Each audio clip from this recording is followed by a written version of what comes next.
Hi, నేను మీ Yashoda official.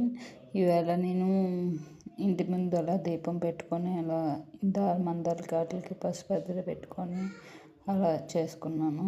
మామూలుగా నా దగ్గర సీతారాములది ఫోటో లేదు, అందుకే నార్మల్గా అలా అక్కకి ఊదొత్తు పుల్ల వెలిగించుకొని అక్కకి అలా పూలు అవి పెట్టుకొని అలాగా దీపం పెట్టుకోను అలా పెట్టుకున్నాను. నా దగ్గర సీతారాములది ఫోటో లేదు, మామూలుగా దీపం పెట్టేసుకున్నాను. నేను పానకం కూడా చేశాను. ఇది సుబ్రహ్మణ్య స్వామిది ఫోటో దగ్గర అలాగా పెట్టుకున్నాను. పానకం కూడా చేశాను, చూపిస్తాను చూడండి. అలాగా దీపం అది పెట్టుకొని అలా చేసుకున్నాము. పానకం చేసుకున్నాను. నేను పానకం చేశాను అన్నమాట. ఇలాగా చూడండి, కనిపించలేదు కానీ సరిగ్గా పానకం కనిపించట్లేదని అలా పెట్టి చూపిస్తున్నాను. పానకం చేశాను. అయిపోయాక మేము బండారాకి వెళ్ళాము. యూనిట్లోని బండారా అవుతే అక్కడికి వెళ్ళాము. ఇక్కడ హోమం కాల్చుతున్నారు మా యూనిట్లో. అక్కడ హోమం కాల్చుతున్నారు అన్నమాట.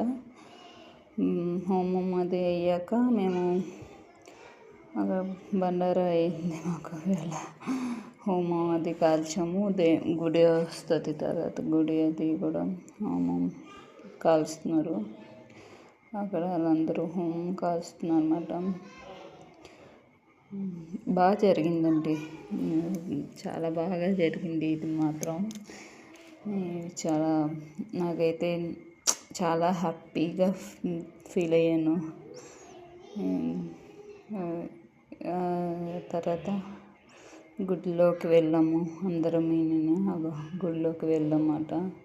చాలా బాగా చేశారు అనుకోండి.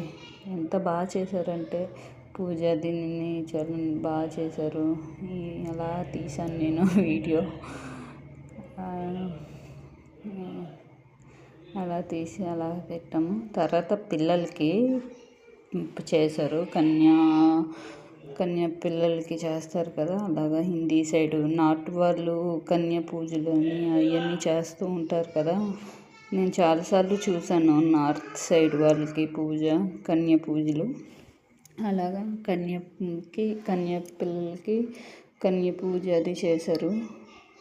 ఇదిగోండి, కన్య పిల్లలకి అలా పూజ అది చేశారన్నమాట. దూరం నుంచి తీశాను ఈ వీడియో అయితే.